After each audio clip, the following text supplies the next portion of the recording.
lepers you healed, only one came back and thanked you. Lord, help us to be that one.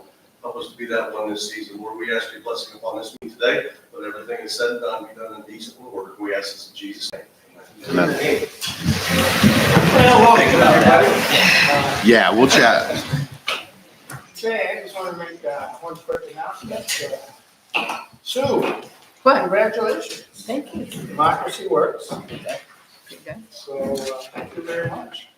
Yes. Okay. Want to say anything? Well, of course. I'd love to talk. Anyway, I want to thank you, and personally, I want to thank all of you for supporting me in my recent reelection. And also, we need to actually be pleased with ourselves of the progress that we've made over the last 27 years for Brimfield. That doesn't come from one person. That comes from everybody working together. And it's good to know that I have the support to do for the good of the residents of Brimfield. And Nick, I want to thank you personally and especially for helping me with this campaign. And I read some of the Facebook comments, and they were very positive, and I appreciate that. And I look forward to another 4 years of making Brimfield one of the best places to live. Thank you. Look forward to working with you, Sue. Hey, John. Oh, yeah, congratulations, John. Stiff competition.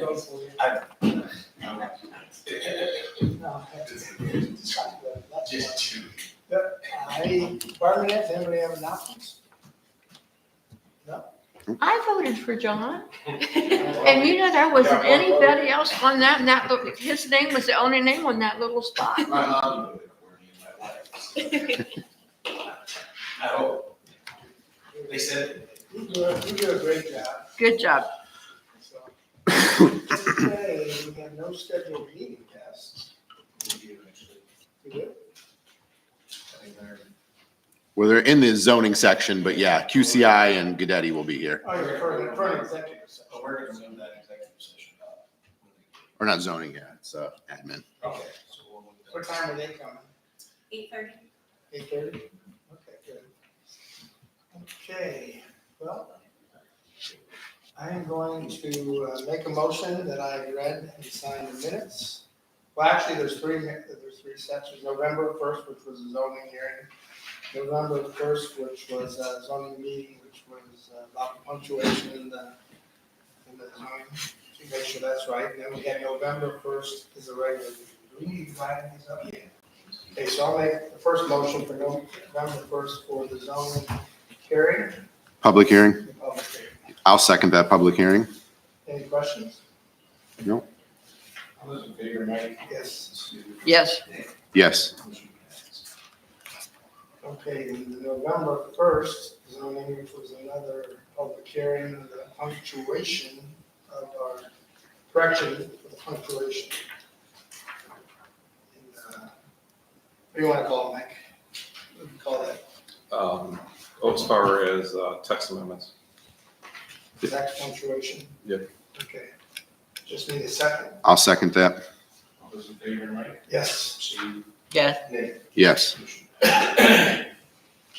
Okay, and now we'll make the final motion on the regular meeting of November 1st to approve that. Second. All those in favor, Mike? Yes. Sue? Yes. Nick? Yes. Okay, now let's get to the agenda. Are there any additions or deletions on the agenda? So we can check it. Does anybody have anything? No. No. Okay, then I'm gonna go ahead and make a motion that we approve the agenda as presented. I'll second. All those in favor, Mike? Yes. Sue? Yes. Yes. Okay, now number 6, the purchase orders. I'm gonna make a motion to approve them. I have looked at all of them and signed them. I'll second. I've also reviewed the purchase orders yesterday. All those in favor, Mike? Yes. Nick? Yes. Sue? Yes. Okay, and the warrants. I am making a motion to approve them. I reviewed and signed. I'll second. I've also reviewed the warrants. No questions? Move to approve Mike. All those in favor, Mike? Yes. Sue? Yes. Yes. Passed. Okay, now's the time for public comments and questions. Everyone knows the phone, please state your name and address. I have one, Bill Anderson, 14738 Acorn Avenue. Just like to thank on behalf of the community covered, the police department for Bill Cruiser. We got 2 big tables of food and $1,100. Oh, wonderful. Which helps out desperately. We need the funds, we need to do another cruiser, fill a fire truck or whatever for Christmas. That would be just great. So, thanks. Another, I talked to Darlene in Portage County, I call it Sabrina, because apparently their reimbursement for the food is taking up to 6 weeks, she said. Whereas it's only supposed to take 2 weeks. So I did contact Sabrina and she said, oh, no, that can't happen. So you said Darlene did talk to her also? Yeah. And have they changed anything? Are they still dragging their feet? Well, when we last checked with the law firm that handles those funds, they're out in Columbus. I don't know why that is, but here or there, they said the check was in the mail. Anybody ever heard that? Checks in the mail. Yeah, because that's what We Sabrina said. still haven't received it, but the check's in the mail. Well, that's what Sabrina said, that it is the law. Lawyers that are taking all their time. Yeah, that appears to, that's what it is. But if you guys don't get it, I mean, I'll call her again, but man, I just gotta make some noise, you I know? mean, it appears that they set it up as a contract that they signed with the county that says, we'll pay on the 15th and the 30th. But anything they receive before the 15th won't get paid until the 30th, but we're way beyond that now. So that doesn't hold water. But why the county had it, and the one for the law firm in Columbus, I have no clue. But it seems like you don't have as much control over your money when you're, 120 miles away.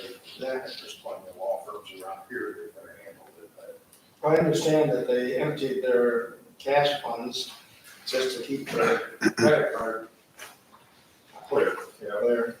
yeah. So the leader of our funds, the $1,100 we got, that the police department helped raise for us, certainly helps quite a bit. I helped unload the truck yesterday for the food bank, Canton Regional, and I think we got 4,000 pounds of food. And then Saturday morning at 7 o'clock, starts our Thanksgiving giveaway, and there's 150 families coming through for that. So. Yeah, Bill did bring up one thing, you probably don't hear it, but I'm not making a motion or anything, but we're gonna split Suffield and Suffield and Rootstown. they were able to donate some money from the ARPA funds. I don't know if that's something this board would ever would consider. Just putting it out there. Yeah, we had discussed it about a year and a half ago. I had brought up that we could do a community use of those funds. So it had been an initial discussion. Just had, well, that would be 3 items that we had for the remaining dollars that were out there. We talked about the deck back here, the fire truck, and then for the, so we still have some money left. We just have to decide. We also talked about QCI. I mean, What's that? We also talked about using Oh, those for that's QCI. true. I mean, it's just something the board might want to consider. Any funds would help. Well, we mentioned 5,000, anything would help them. It's just, I mean, there's a lot of cars there yesterday when they drove by. Gee, Christmas. We have 100, my understanding is 140 people that are signed up. And if you've ever been through that, it's kind of like an eye opener because you look and you see. The first day I ever went there, I saw it was almost a brand new Lincoln Continental sitting in the line waiting to get food, and I was like, well, person's picking up for 5 different people that are stuck in their house and, they're food deprived, and that's what that person does. And so you can't judge a book by its cover, but, most of them are families, older people, single parents that have kids, and bona fide they need that food. So it's, it gets kind of a handle on it that we're feeding drug addicts and people that just don't want to work or something like that, and that's, just doesn't appear to be the case. Yeah. So I think what we need to verify before we could do anything with this, when we originally looked at it, there was something to do with the receipts, which made it complicated. And I know, John, you were kind of worried about that. So we just have to verify the language in the ARPA funds of how we disperse it. It's different when we actually pay because we get the receipt. If we do a donation, I don't know if we need a receipt back or not. And that's probably why the county has the law firm doing it. It's all about this checks and balances with the federal for audits on the expenditure of the ARPA funds. So I think we just got to verify how we could do that in the ARPA funds. Roach Town, I wouldn't make a motion if we didn't know it, but we could do it, so. Yeah, and I know Fritztown and Suffield did it. There's a way to do it. I just want to make sure we know how to do it the right way to expenditure that out. Because that, if we spend all of our funds, remember, it makes us eligible in 2025 for the remaining ARPA funds. So I want to make sure that we expenditure it right too, so we don't miss out on that additional fundage. Well, thanks, Bill.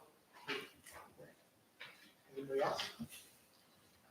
Okay. Do we have any safety concerns?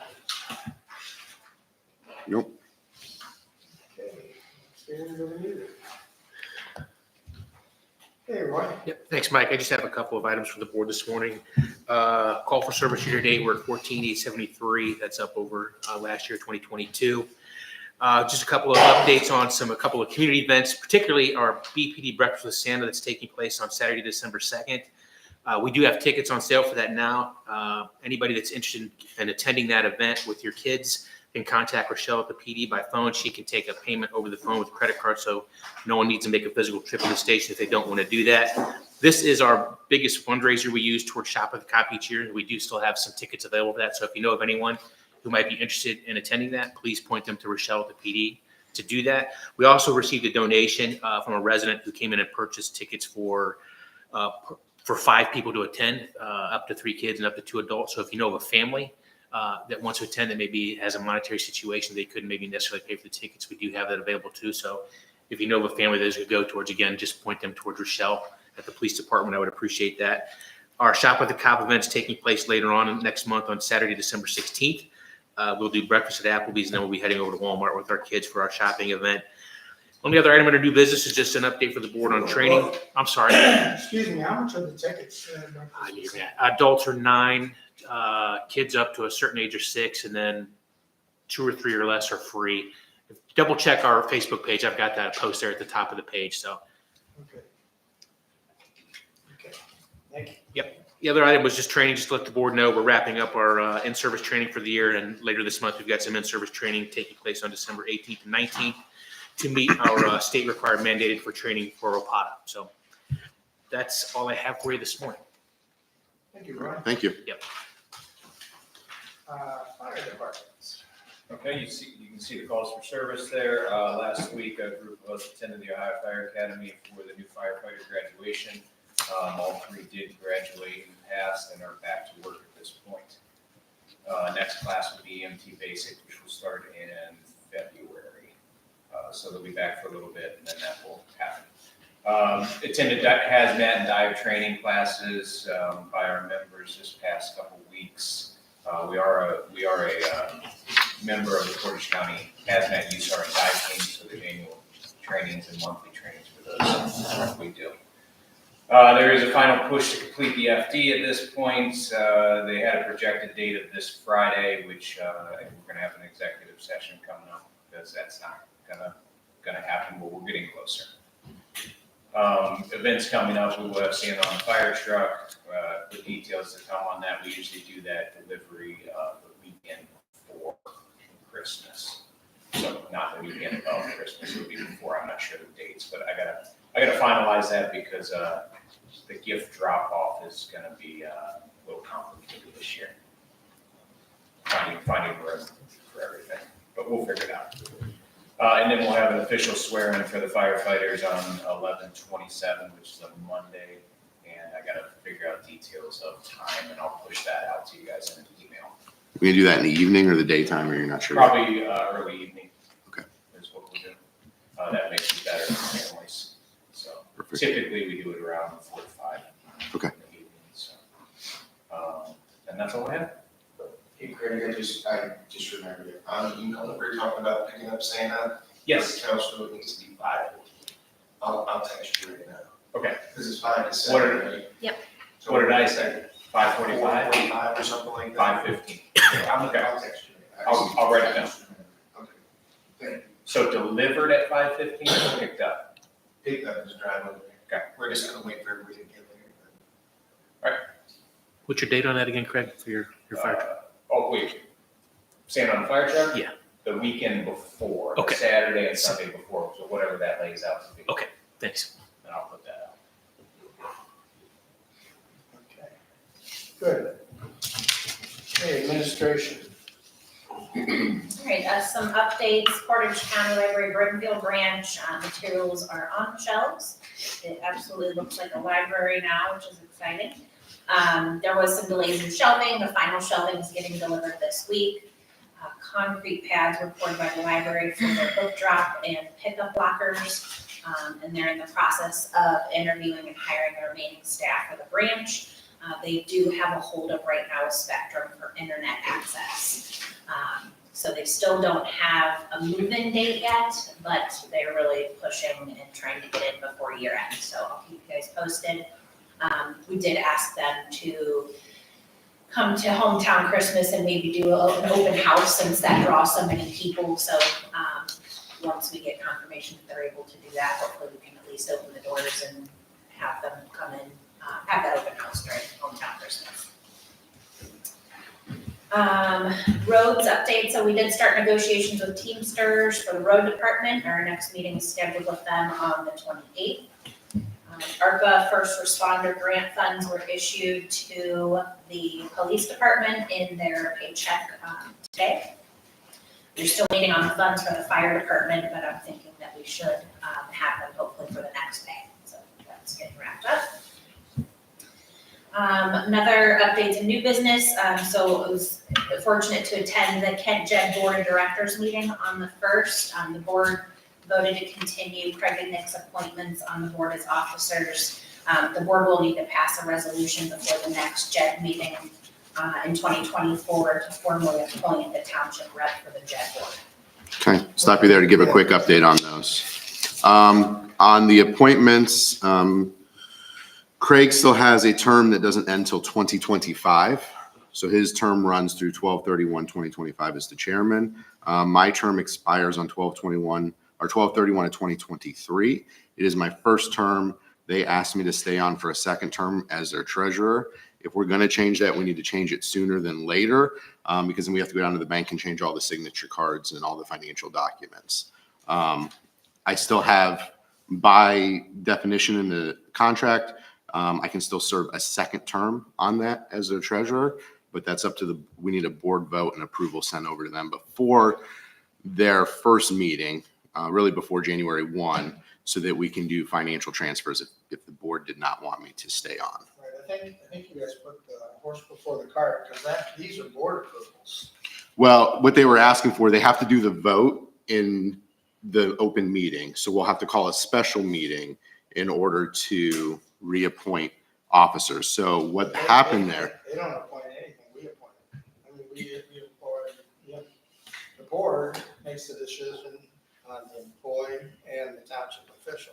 What I'm saying is they have to, just like our board has to vote for a chairman and a vice chairman every year, they have to do that before the January 1 meeting in order to keep the meetings flowing, because then they can't hold the meeting because they don't have that special meeting that like our board of trustees does every January 1st to appoint the pieces.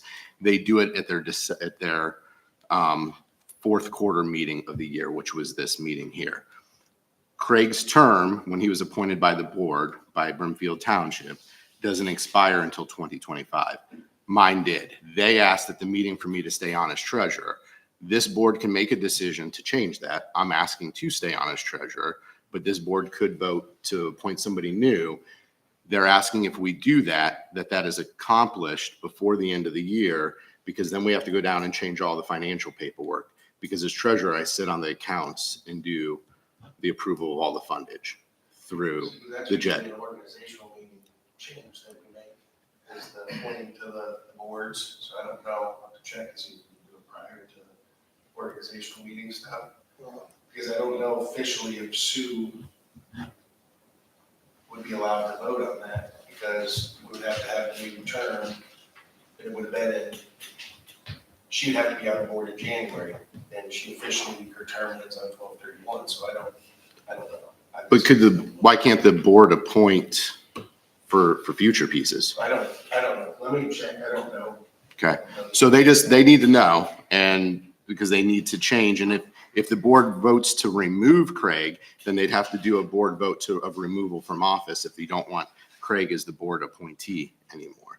Just a little information, when the JED was created, the board of directors was governed by Ohio RC 715-78, which provided that one member shall represent Brimfield Township to be appointed as provided in the JED contract. RC 715-78-8. The JED contract 8B provides a township member to be appointed by the Township Board of Trustees. Therefore, such appointment is at the pleasure of the Board of Trustees. And if this board decides to appoint another member mid-term to serve the balance of term, it has that discretion.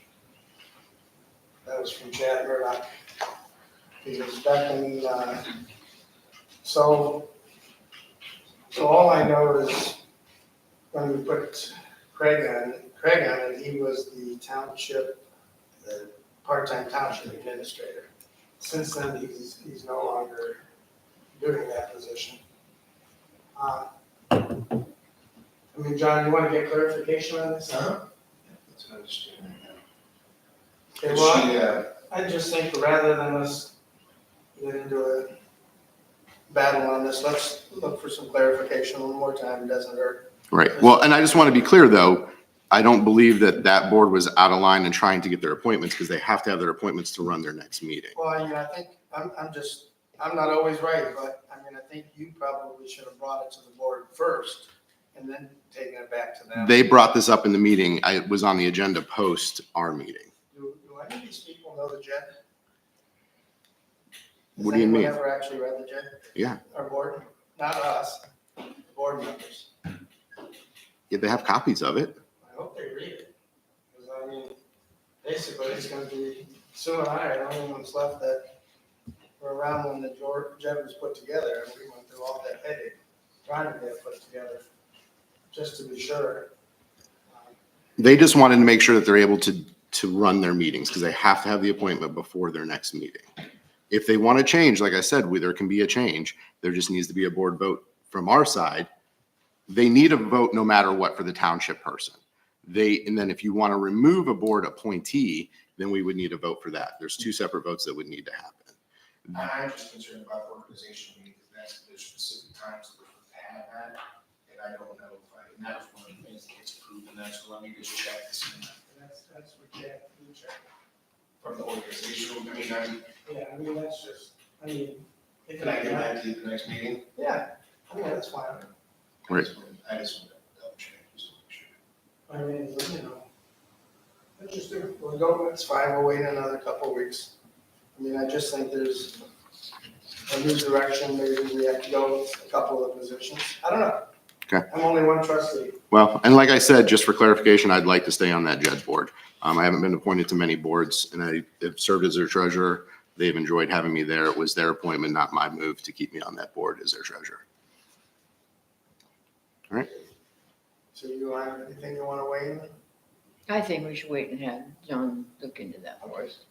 That'd be good. I feel better with that. I'll just, yeah, because I don't know, I mean, I don't know if I'm allowed to do things that are supposed to be done in the organization, in a specific time that they have, and I'm allowed to change those, so that's what I just want to double check. I don't know. Okay, well, that's fine, Jack. It's okay. Yep. That's- Yeah.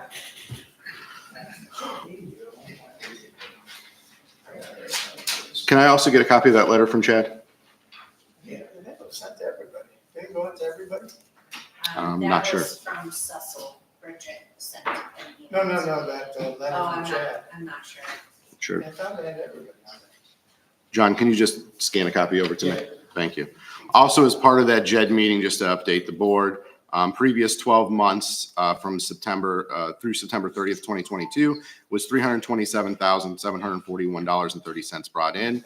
The current 12 months through September 30th, 2023 brought in $396,866.33 for an increase of 21.09% or a change of $69,125.03 in the positive.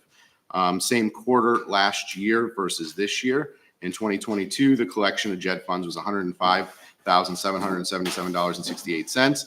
2023's collection was $116,857.37, an increase of 10.47%, or a change of $11,079.69. Budget to allocate was a change from 2022 of $324,661.56 to 2023's of $389,032.50, an increase of 19.83% or $64,370.94. These status reports should have been submitted with the checks. So if anybody wants to see those, they can see that in John's office. It did come with the check, yeah. Yeah, the check for, we got one. Yeah, when the checks come, this comes Yeah, with I it. lost you at the first set of numbers. Okay. Most of Well, that's that Tamarack, and it was in construction people. No, it's not always construction, because remember, construction only gets collected if they work for 30 days consistently in that period. So let's say you bring in electricians and they work 10 days and they bounce out and they come back 10 days, they'll never get collected. They don't have to pay into it. Contractor who's there the whole time. The general, just their foreman would be, but if they got people floating in and out, the other question is, are those construction people getting chased down for those payments when they're over that 30 days? Because then you have to audit the payroll. That would be Ken. But a lot of this, I believe, we think is from Tamarack, getting in the additional staffing at Tamarack. You're getting in now, they're at 100% capacity. There now, or we just have registered nurses. It's registered nurses, but then you have a doctor that floats in. So the question becomes with that doctor, we had this discussion in the JED board meeting, is that doctor there more than 30 days? If so, are we collecting the payroll documents in order to charge back to make sure they're paying into the JED? If the doctor only goes once a month, he wouldn't pay into the JED on that time frame there. But that's where Ken is, they check all that, right? Correct, just like Talmadge should be checking that of all the JED pieces. Right, I just was curious, I know that was about the only thing we had going on, right, was that and the staff and the construction. Well, you got to also remember, it's a function of payroll, and post-COVID, payrolls are going up. So you're seeing an increase there in funding too, because it's a function of payroll. So long story short, we saw a 21% increase. Okay, all right, thanks. Okay. All right, I do have two board approval items. So first, I need a resolution to approve a retroactive adjustment to the 2022 medical plan premium rates to reflect 9.9% for employee contributions and 90.1% for employer contributions. We did find that employees were undercharged for premiums in 2022. Our percentages are actually 88% and 12%. So to eliminate any repayment of funds from employees to the township, this would correct this matter. We will owe some of the employees, they were underpaid for the healthcare stipend. So those we will owe money, but for those that owe us money, we would like a resolution just to change those percentages just for 2022. If this is approved, I would need to go to the unions because those percentages are in the contracts as well. But again, the goal is just to eliminate repayment of funds from our employees. And I just want to ask, is there a ballpark figure of how many employees, when we have 60-some employees right now? Yes. So I just wondered, is there a ballpark figure of how many employees this actually has an impact? I didn't put a count here, but it is, I have dollar amounts. I could count real quick how many employees I have on my sheet. One second.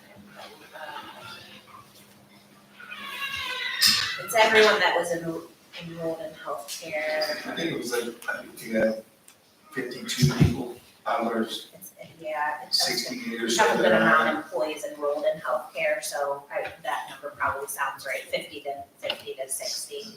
Okay. So let me understand this. In 2022, we collected at 88% and 12%. In 2022, we collected at 90.1 and 9.9. Our percentages that should have been collected is 88 and 12. Okay. So because we undercharged, they would owe us money back. In order to prevent them from owing us back, we could do a resolution just to change those percentages only for 2022. I think that was created because we used the medical rate only, and the prescription drug piece of that was not included in there with the clerical estimate. So, it's been corrected, but that's what it was. So we took 88% of the medical only. We didn't take any of the prescription drug, which is about 15-20% of the total. That's what we did hold the contribution for. And then when we look at these calculations, hang on one second here.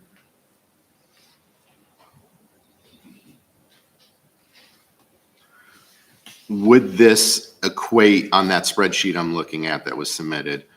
Would this equate and calculate into it the change problem we found from the other insurance piece? So Remember, we were reimbursing incorrectly. Did we reimburse incorrectly during that time period also? And did we equate in that a balance to fix that? Or did we distribute properly based upon the auditor's It's finding? only the stipends that were in that situation. So Right. now there's a letter out that 8 out of 9 have approved, we just haven't got an ex-employee done. But then the extra dollars that it was the stipend that got affected, so they're gonna get more money back. So we're keeping these completely separate. So those employees that have the stipend in that period was a different time period, but they owe us those funds. And then for 2022, we actually owed them funds. So the finding from the auditor for the stipend was for which years, John? 20. For 20. So when This we, was 22. so now that we know that the auditor they're saying the court wouldn't hear it, the auditor, they're saying that the auditor's correct. Have we looked at the 21 and 22 contra stipend funds and added that into the repayment plan? Or is the repayment plan only for the 2020 finding? So we had to keep them completely separate because for the auditor's purposes, the money that was owed back to us, we're taking that from the paychecks. For this time period, for those that had the stipend, we now owe them money. But we're not deducting it from what they owe us. They have to be two completely separate transactions, just so it's very clear for the auditor. They're gonna pay us back, and then we're gonna cut another check to them for what we owe. Yeah. So they'll make it balance it out themselves. And the payment plan that those employees have been put on for the stipend, does that only cover 2020 or does it cover 2020, 2021, 2022? It was corrected as soon as the. I think it was 20 to 21. I don't know if it was 2 years, but, well, we might have been in the middle of a 2-year audit, but as soon as it was corrected, we fixed it. So we adjusted before we had the court find it. Yes. We did. Okay. Because that was what Stephen wanted us to do when we were getting inspired. We should be up to date and clear, and moving forward, I'm using our broker and their actuaries and compliance team to validate all our numbers. Okay. And that's what I was just trying to get to with this plan, to make sure that we're taking care of the stipend issue that existed and then this other issue. And then we had an ease issue, which is one of the Huntington Bank online thing where we had issues with standard. That whole ease system failed the first couple months, and that was kind of a combination of all that. We didn't catch it until after the fact. So it's all corrected now, and everybody's correct. So we're withdrawing money from checks based off the agreement that they signed for the people that owe us money.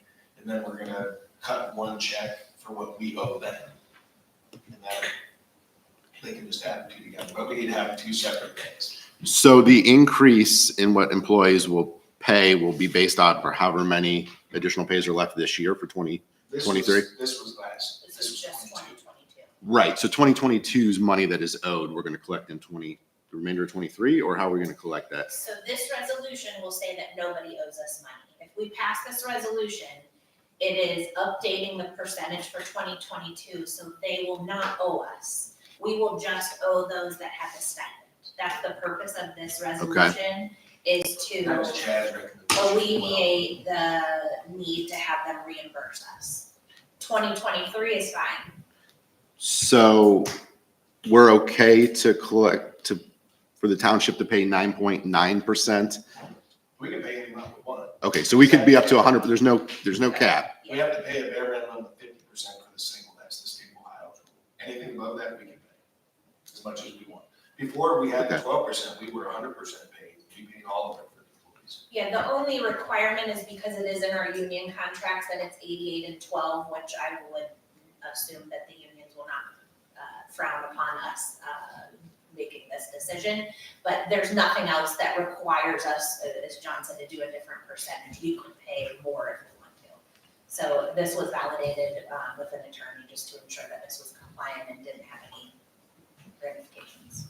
Roy, do you see any issue with the police contract on that? No, I mean, our contract actually does not contain specific percentages, but it's recognized and understood, I think, that we've paid an X percentage over a period of time. I just don't have that particular, there's not a specific number in my CPA. I think we took it out. Roads has a number. I'm not sure about fire, but I know roads does, if fire does as well. I think Roy got changed, a few years ago, because when Oliver was here, that was when the big fight was, and they put it all in the contract, but I think that was 7, 8 years ago, I don't know. Yeah, there was an MOU prior to my arrival in 2015, and I thought at that time it was 14%. I thought was what was signed It at was that always time 12, we only moved it once, and we went from 0 to 12. Okay. Yeah. So then what we're all discussing here, which I do understand a lot of it, but what we're discussing here actually has been put before an attorney for an opinion to make sure that we do it right. Absolutely. We don't have to do this. This was the recommendation just to, again, eliminate any repayment of funds. For those that we owe, we'll pay them, but my goal is to not go to people and say, you owe us back. We can by all means go to them and say, you owe us this money. I was trying to prevent that, and so we've verified with an attorney that we have the Yeah, ability to we do that, can- and we it can doesn't do that. violate Okay. anything otherwise. So with this motion, all the employees who owe that difference will not have to pay anything. Correct, And then all those employees who were underpaid will be brought correct, whole. yes. Okay. And I would notify the unions regardless, just because this is happening for transparency purposes, whether it's not in the police or the CBA, I would reach out to all of the union leads, just to say, hey, here's what's going on, and here's what we're doing. You guys are gonna have to make a motion, because I'm gonna abstain from this. Mike is enrolled in the healthcare, so he'll need to Oh, abstain. okay, well, I'd like to make that motion that we accept the recommendation of legal counsel on this issue here of repayment of funds. I'll second that motion for the discussion. So this is going to be, just to clarify in the motion, this is a resolution to approve the retroactive adjustment, adjusting premiums from 9.9% for, to reflect 9.9% employee contribution to 12%.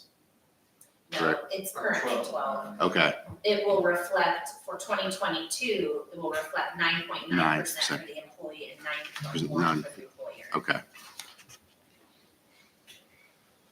It's just for 2022. Just, I want to make sure that was in the resolution there.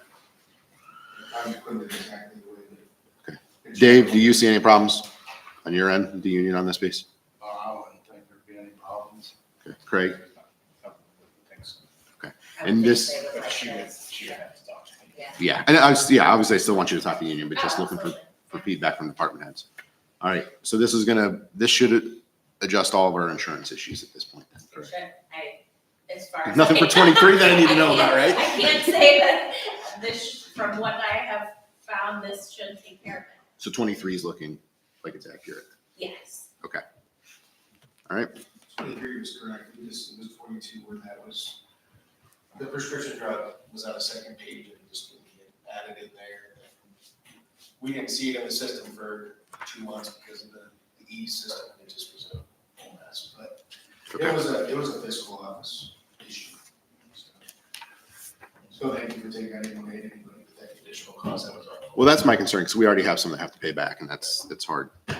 Well, that our was a position. different story, but Right. This one's administrative, I'm not. Okay. So just to clarify before the vote, no employees gonna have to pay anything back. People are going to be reimbursed that were underpaid. And we are doing the stipends at the correct amount now based on the Attorney General finding for the auditor. But this is only for the people that are not gonna have to pay back for the 22. Correct. Yeah, I'm just making sure both issues have been solved moving forward. Okay. I have no other questions at this point. Okay, all those in favor, Sue? Yes. Nick? Yes. Motion passed. Mike abstains. And then if we can move up our executive session, and then when we'll come back, we can go with the remaining items, is that? Yeah, because you need executive session before that. So you're done out of there? Yeah, we were talking about doing the executive session just because council's here now so that we don't have to. Yeah. Number 3, that's it. 3. Get there and then that's what we Make sure. Okay, this date, 11/15/23, trustee Mike Sensi moved to convene an executive session pursuant to Ohio Revised Code section 121-22G for the purpose of considering the following matter. Conference with an attorney for the public body concerning disputes involving the public body that are subject to pending or imminent court action. You just need a second. I just need a second. I'll second that.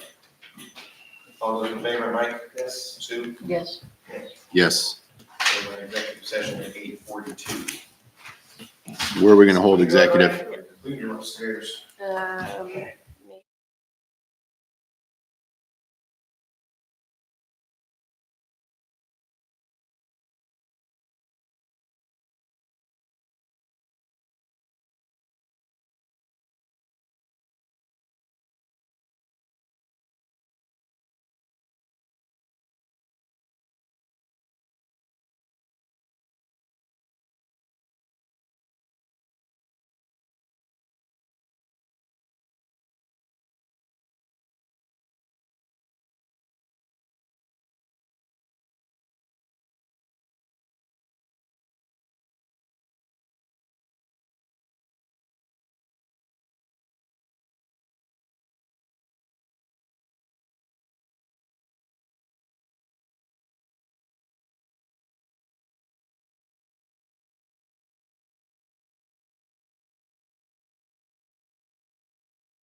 No action taken.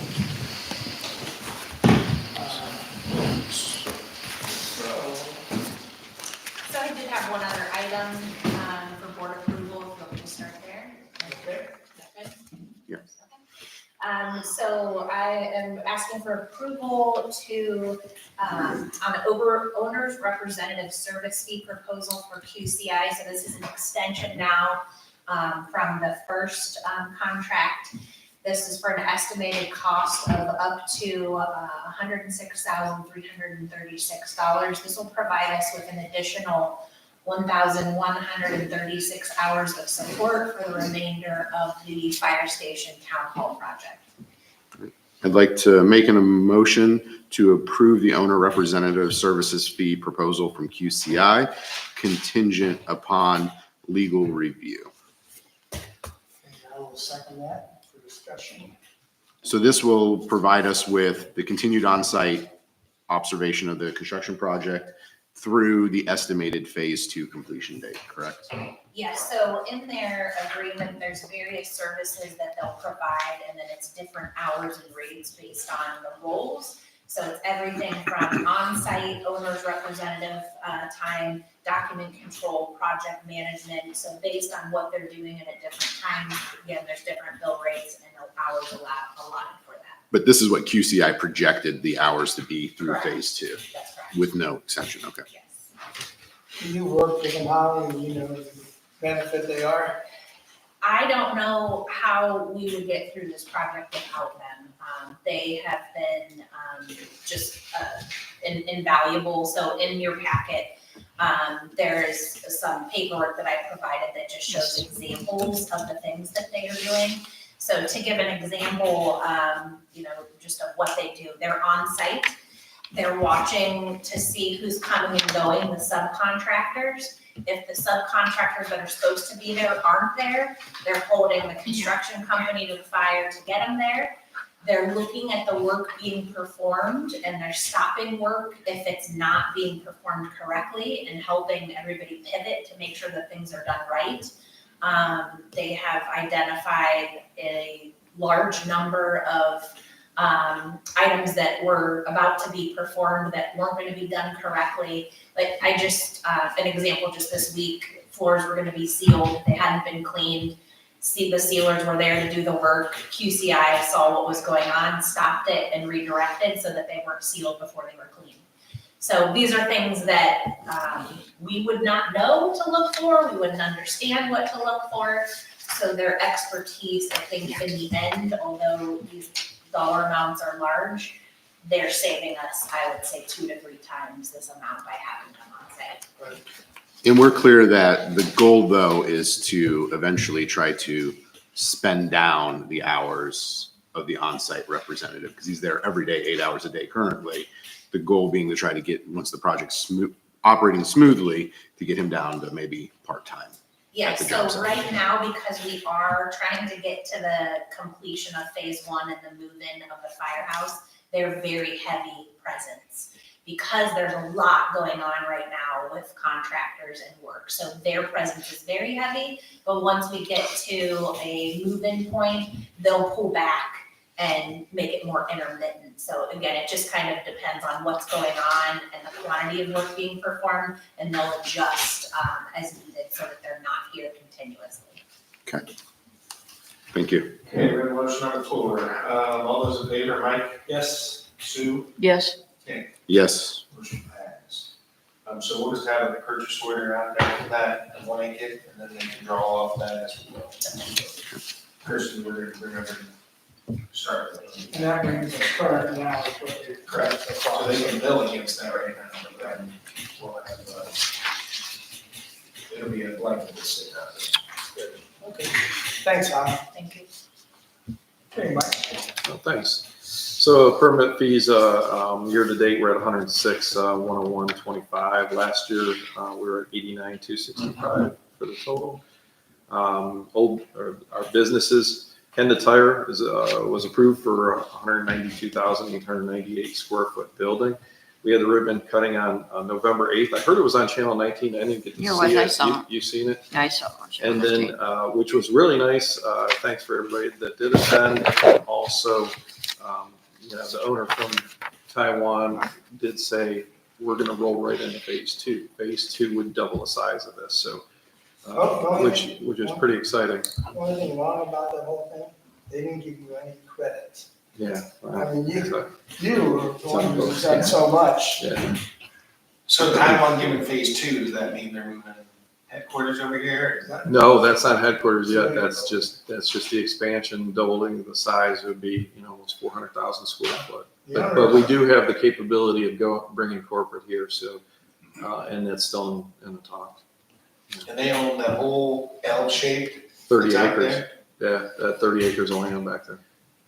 And are they gonna start, I don't know, this might be off subject, are they gonna start pushing along with Hamrick to get that road connected in the back to, and, industry? We've been working on that, since we put that road in. That would be nice. But those to are get the, all their traffic it's out all back a- instead of out the front. yeah, it's a matter of money because you have different aspects of wetlands that go back through that property. So it's got to be reflective in the cost and it's just not there yet. But yeah. Chase Bank is, they're going to be opening here soon. We got the final walkthrough scheduled for next week. It looks great. Turner Construction did it. They had that project and it went very smooth for us. McGuire Park, Maple Crest TIF was approved, to help build that park. And then I'm working with Cassie and Mike Woolen to obtain the entrance in Sutton Crossing. There was a meeting with Larry Jenkins and Mike Woolen was there and attended. And I think that went very well. We're going to look at one more option. That I think, this one is going to be the land swap and what we discussed. But we have a project that I'll talk about actually in this next update that there might be another easement that we could get into the park, which might be cheaper. So I'm going to explore that also. Cheats is proposing a new gas station on the corner of Sanctuary and 43. They are at the meeting tonight at 7:00. They have their attorney as well as GPD Group come to explain. I've been reviewing the site drawings. It doesn't look like there's any variances that are going to be needed. It will actuate a light on Sanctuary and 43 pending ODOT approval. But I think that's going to trigger it. Another thing we have, and I finally get to say this because I've been working on this for a while, and you'll see that I was working on a potential developer. So we do have the Veterans Administration Imaging and Cancer Center at the vacant property next to Coles. This is between Coles and Sutton Crossings. And this is where we might be able to get an easement back into McGuire Park off of their property as they're going through a replat right now. And then I'm working with the project manager on that. And I'll see what I can do with that. As long as they don't have a problem with the liability issues that come along with an easement, then good to go. And I do realize, Mike, that you've been working on that for a year plus, Yeah. so good job on Great job. that. Thank you. Yeah, it's nice to have the veterans here. I mean, a lot of them have to go up to Cleveland for treatment, so it'd be nice to keep them. Any idea of the footprint the building would be, or? 24,000 square foot. Size? And it's kind of nice because the VA is not going to own the building. They're going to be leasing the building. The developer's going to own the building. So the permit fees, it all goes through zoning. If this was feds, then we'd be out of it. They just do whatever. But, so we have a lot of control over how it's going to look for the sites we need. That's great. Yeah. Thanks. That's it. Okay, thank you, Mike. Dave? Yeah, just some FYIs. We're finishing up getting the dump trucks all ready for the snow season, working on checking out plows and stuff. We did a bunch of leaf pickup between all of our parks and the cemetery, police station, that stuff. We cleaned up a bunch of leaves. The new mowers, it says here, is going to be in the next couple days. As we were waiting, we got a phone call that will be here tomorrow. So they'll be ready to go. The new dump truck that we ordered from Western Star TSI has been pushed back to February now for parts that are still unavailable. Just a reminder for residents, we would like let everybody know to start moving basketball hoops off the roadways. It's getting that time of year for us to be out plowing and stuff, and we don't want to take a chance to hit them with plow trucks. And one other little FYI I forgot to put on there, I want to discuss this with the board. I mean, the manger scene, it's that time of year for us to put up. Oh, Dave, Yeah, since it's not on the agenda, we need to amend the agenda to don't put that on as new business, and then we can talk about it. Well, are you looking for action or are you just giving us an update? well, I'm just asking a question on it. I mean, it might come down to action, I don't know. If you want to add it, we can add it. It just kind of popped in my head while I was sitting there Okay. waiting. So So, we don't have a place for it where it used to be though, right now, because of the construction. no, we normally put it at the council house. Over there? Yeah, And it was falling apart. but the problem is So we it's put it slowly falling. We'll see what he says and then we can adjust if we need to. So it's falling apart. Yeah, so it's on its last leg. I mean, we've been putting it back together every, you know what I mean, piecing it. Now it's, like a lot of the major the scenes, you know, the kings and that kind of stuff, animals they're falling apart.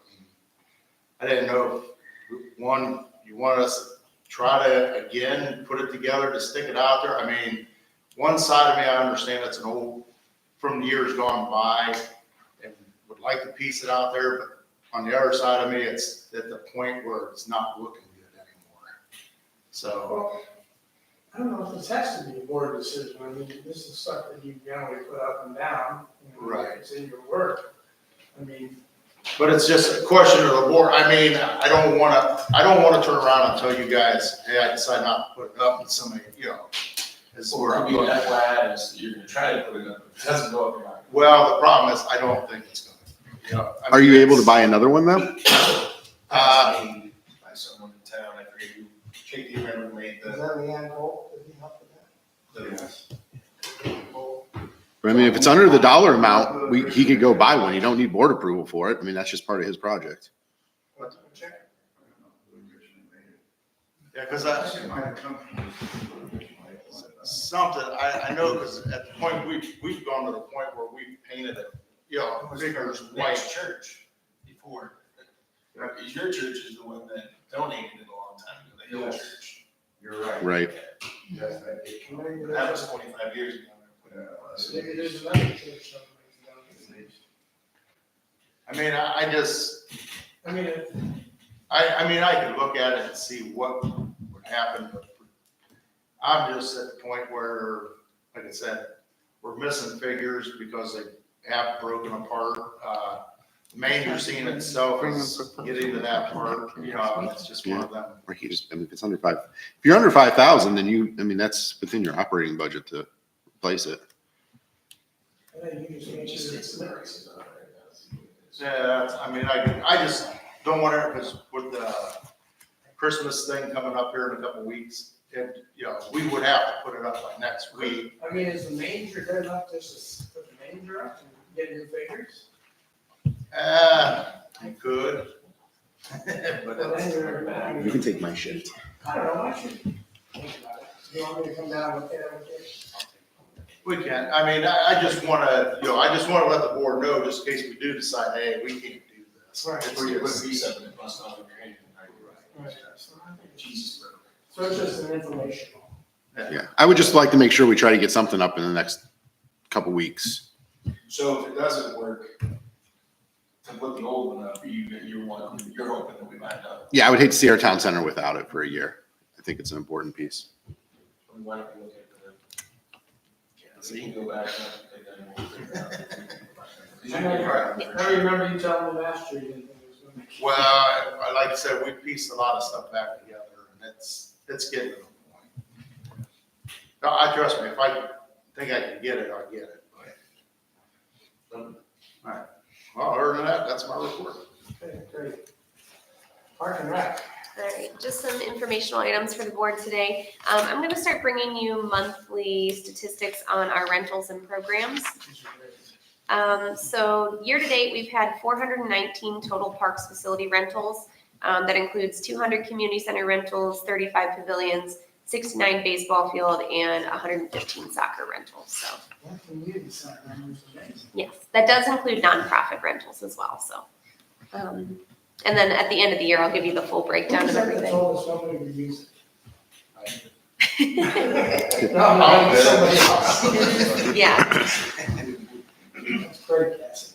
And then, so far this year, we've had 26 programs, events, and contests, and we have engaged approximately 3,353 people per our statistics. So, here or there, because things like Brimfest and Touch a Truck, those are approximations, but. Okay, old business, upcoming programs. We have the Tour of Lights Holiday Lighting Contest. Registration for that is open now, and then the voting will be December 9th through January 2nd. And then Hometown Bank is going to be redoing our yard signs this year, and they'll be donating those this year. So thank you to Hometown Bank. This Friday, we have an owl hike at Cranberry Creek on the new trails at Cranberry Creek, so that will be interesting. And then, of course, Sunday, 11/26, we have Hometown Christmas at the Brimfield Historical Society. Cassie, do you need any help with the hometown Christmas that night? Sure. I don't know exactly what we need help with. There's not as much to do this year because we're having all the displays handled and things, but I know we're doing a hot chocolate bar, s'mores bar. We're working with the Girl Scouts to get that set up. Yeah, they're doing the hot chocolate bar. So, yeah, little things here and there. As we get closer, I can let you know. Yeah, just let me know. Sure. Yes, we do need cookies. Santa needs cookies. When are the yards? He is already working on them. He should be done either end of this week or early next week. He sent me a video of them up, and they look really good so far. So, and then last item, new business. We installed 2 new benches at the top of the Cranberry Creek sledding hill. Our old ones were kind of just cobbled together, so we have some nice Trex type material benches there now. So right before sledding season. We're gonna do a video talking about the sled riding hill. Yeah, we were gonna wait till it snows a little bit, so it's a little more scenic. But yeah, yep. All right, that concludes my report. Okay, go.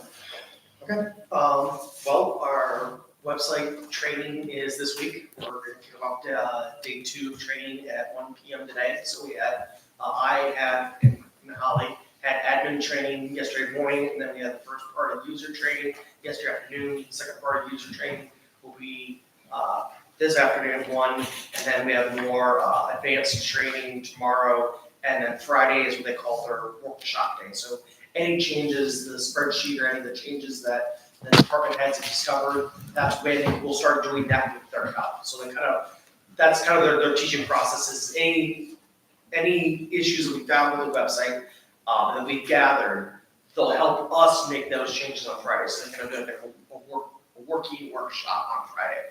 At that point, we'll be trained on the site. They've got some things to get going on their back end, and then we'll start the process of moving it into the production environment, which again, we're targeting for the middle of December. So we're right where their original plan was. 2 weeks ago, I attended a little luncheon. I'm trying to remember the guy's name.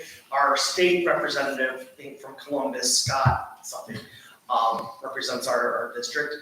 He held a little thing with Jagger County, Fish County representatives to go over Broadband Ohio.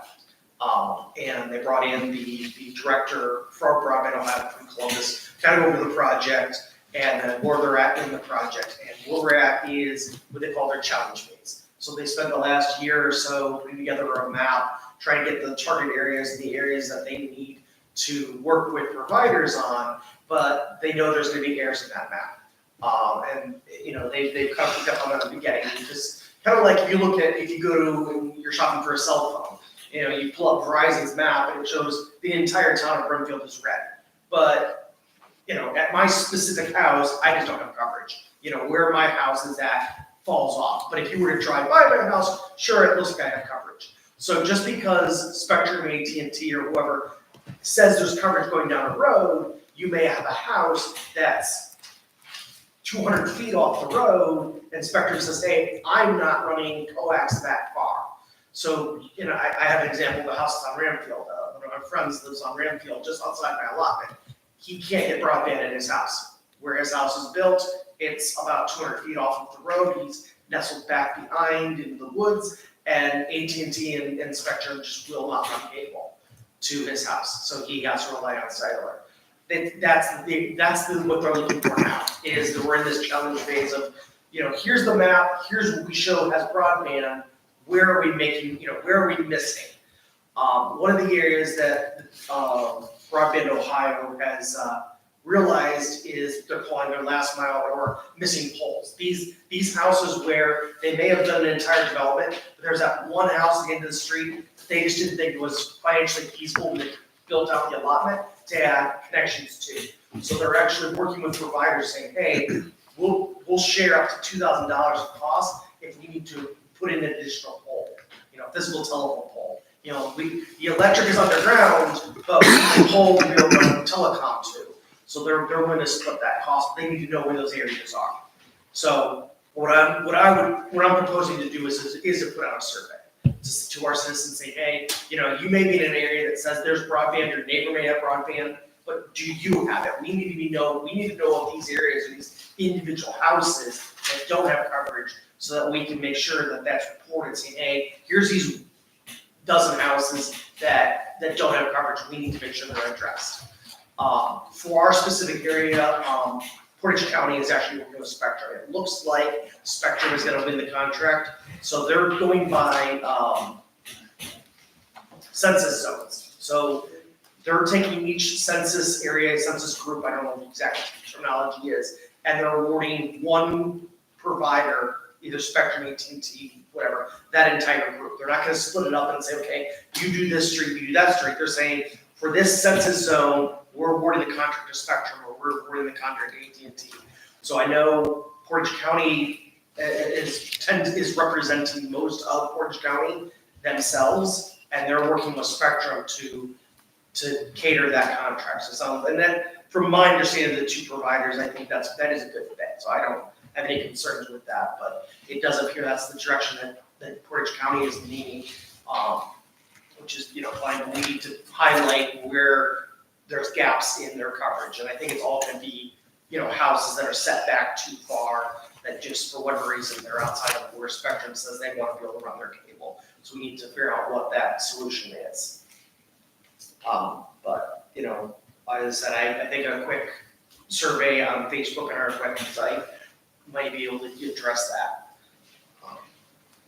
How soon can you get the survey put together? I would like to get that sent out sometime next week. The only reason I ask is you might be able to do some flyers at Hometown Christmas too, Yeah. and hand out information, because that's just, not everybody's on Facebook, not everybody goes to the web. I'm just looking for different avenues for you to capture. Yes. Yeah. So if you do like a QR code Mhm. card or something, or even just do it on paper, QR code, Yeah. that might be a quick way to capture people. Okay. I think most people just don't know about this incentive. I mean, Right. The state of Ohio receives a lot of federal money to make sure that the entire state is covered. And we want to make sure that, we're getting our piece. And the thing that they're wanting to stress is that we're not forcing anyone to take broadband. It just has to be available to them. Right. And just because it's, my thing is, my example is, just because it's on the road doesn't mean it's available to you at your house, because you might be set back so far that they don't want to run that cable that way. The other item I have is to get ready for the fire department move. Right now, our internet connection for the fire department and town hall is in the old building. I need to move that connection out of the building. I'm gonna move it into the temporary town hall. The line of sight Wi-Fi stays the same, so it really shouldn't have no impact. I just wanna make sure there's nothing in the old building that is part of production. So when we do get ready for phase 2 and they're ready to start demo or whatever, I'm not the holdup. So I'll get the internet moved now, so that way whenever we're ready to make the transition, everything's moved out of that building appropriately. So I'm proposing doing that this Sunday, the 19th, early in the AM. The impact would be is, for the firefighters that are there, they would lose internet phone temporarily. Our emergency services are done via radio, so there should be any emergency impact. I may put out a little Facebook statement saying, hey, our phones will be down temporarily if you have an emergency, call the emergency numbers, but there should be as little impact as possible. I'm hoping that it should only take an hour, hour and a half. Is that going to affect your notification system at all? No, because that will come through our, So still come through. worst case, we can get it LTE, Okay. so we should be fine. And then are we going to have a backup internet when you do the switch over to be on cellular if that line of sight connection ever goes down? So that they still have, okay, Yeah. okay. I just want to make sure they have a secondary in case we lose line of Everything that sight. is in place now is staying in place. It flips where that connection is. Okay. And then, soon, hopefully soon, we'll be in the new building, and then once that starts, then we'll start the process of getting the fiber optic line in, which will be our permanent connection. Okay. I just want to make sure they're not without connection. I mean, radio's great, but I know they use the Oh, yeah. the brick system too. Yeah, it should be, as long as it's temporary, it should be fine. That's it. Okay.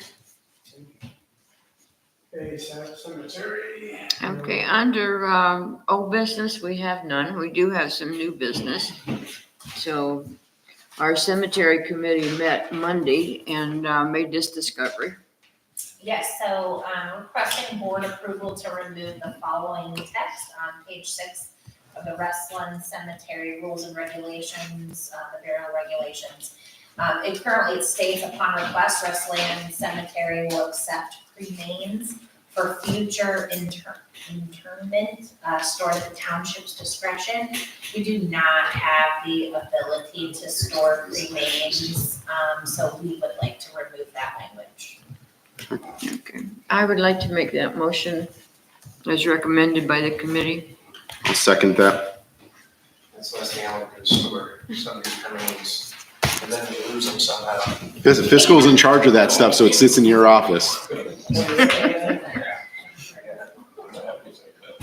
don't want somebody coming in asking, Brian's gonna come ask us to put something in. And then walk away and leave it for 6 years. Yeah, okay. All those in favor, Mike? Sue? Yes. Yes. Fiscal office. I don't have. Executive session is done. Do you have any comments from the audience? There's nothing else to be said. I'm gonna make. Oh, excuse me. Make a motion to sign. I'll second that. All right, all those in favor, Mike? Yes. Sue? Yes. Nick? Yes. Hi, guys. We're out at 10:05.